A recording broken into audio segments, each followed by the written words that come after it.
I'm Kathy Sabato. I've been in Placerville for over 40 years. I'm married to George Sabato, who taught here for 36 years.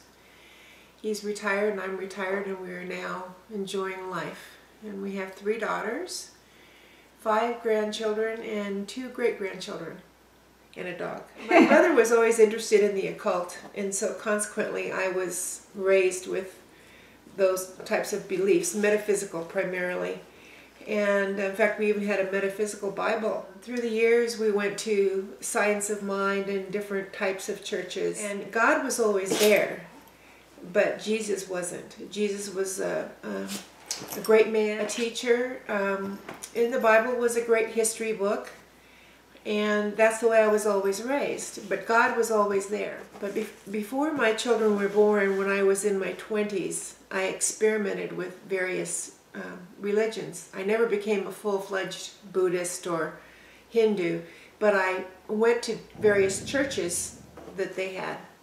Anyway, I was devoted to that for many, many years, and I moved around and tried various things, read lots and lots of books. You know, channeling and runes and astrology and the Ouija board and all that stuff. And then one of my daughters had an eating disorder, and she ended up in a Christian hospital. And I remember the lady who interviewed her. Her name was Dreama. We got there and we took her in, and the ladies took her and said, you know, it was time for me to leave and so forth. And I went out on the porch with Dreama, who was the lady who had interviewed me. And we looked out over the desert, and I said, oh, I just love the energy here. And very you know, New Age. She looked at me and said, yes, isn't Jesus wonderful? And I thought, this is odd. The next day or the day after, I went outside. I smoked at the time, and I went outside of the motel, and I was having a cigarette. And I remember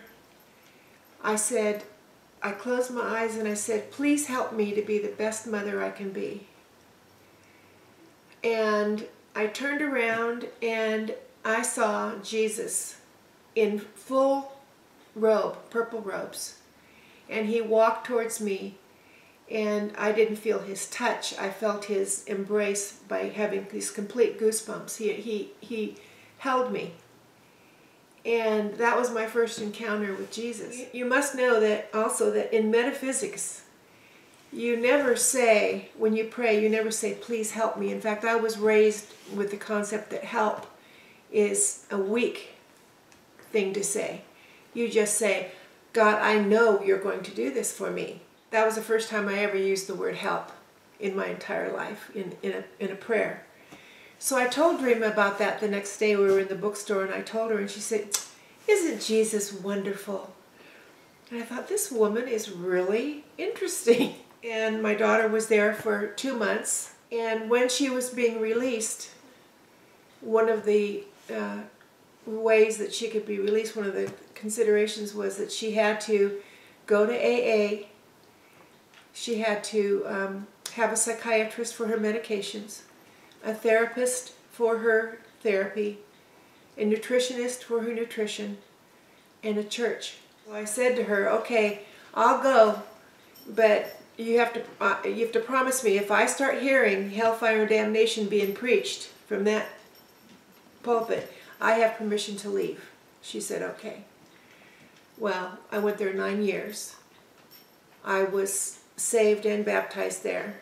It fulfilled the hole that I had in my heart, which I believe the Lord puts there purposely so that we will find him. I remember saying, you know, I'm so sorry that I had done all these things, and please forgive me. And you know what he said to me? And this is when I fell in love with him the first time. It was in this gentle, no condemnation feeling that I've never really, you know, received from anyone, because we're not capable of that. And he said, it's okay, Kathy, those were just distractions. And I remember thinking, wow, that's what they were. Now I view all of those things as blessings in the sense that I understand and I can see when people are on those paths. And I totally understand why they are, is the interesting part. I don't condemn them or think they're... I understand why they are, because there are many, many attractions to those different groups. They have a piece of it. They really do. And as I read the Bible, I see, oh, that's where they got that. That's where they got that. So they have all these pieces, but they don't have Jesus. And they have to have Jesus to bring it all together.